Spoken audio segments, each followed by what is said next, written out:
A political campaign is an organized attempt to influence the decision of a particular group of people. So if someone is in an election for governor, then they're going to run a political campaign so that they can get elected.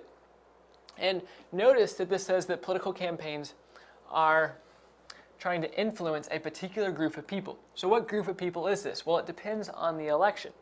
Like I said earlier, if someone is in an election for governor, well, they're running for governor of a certain state. So all the people who live in that state who can vote are the people that the campaign's trying to influence.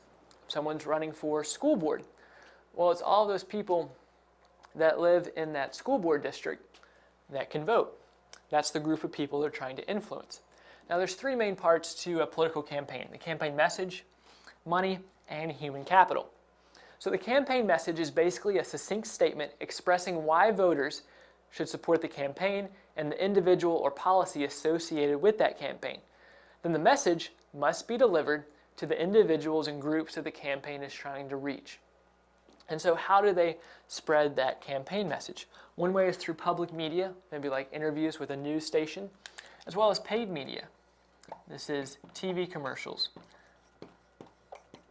as well as newspaper ads, radio commercials, billboards, etc. Public events such as rallies, meetings with speakers. If their candidate's able to speak somewhere, they can spread their campaign message.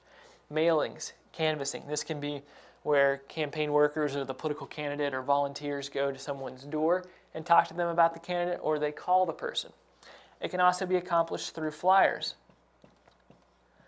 These flyers could be handed out at different events, as well as a website or websites. Now, money is needed for political campaigns. One reason is for advertisements. All of these things cost money, or most of them do. And so you need money to spread the campaign message. You also have to pay campaign staff and political consultants, which we'll talk more about in a little bit. And so since campaigns or running a campaign requires money, campaigns or political candidates have to do some fundraising. So both individuals and organizations can donate significant contributions to campaigns. And money donated to campaigns can be characterized as either hard money or soft money. Hard money is contributed directly to a campaign, and there's limits on how much can be donated.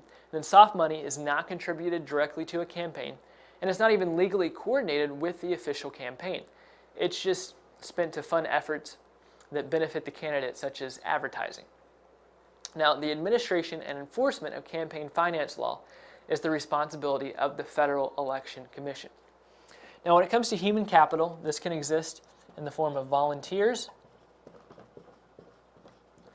campaign staff, and political consultants. So political consultants are everywhere in the U.S. They employ highly sophisticated campaign management strategies and tools to help people get elected.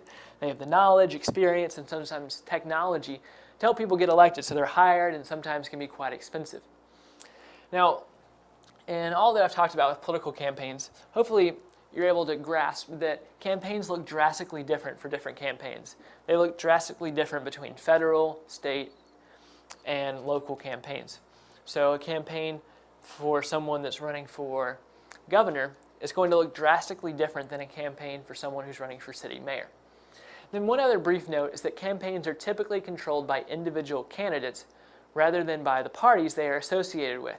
So while the parties help the candidate get elected, they don't run the campaign for the candidate. So that's a brief look at political campaigns.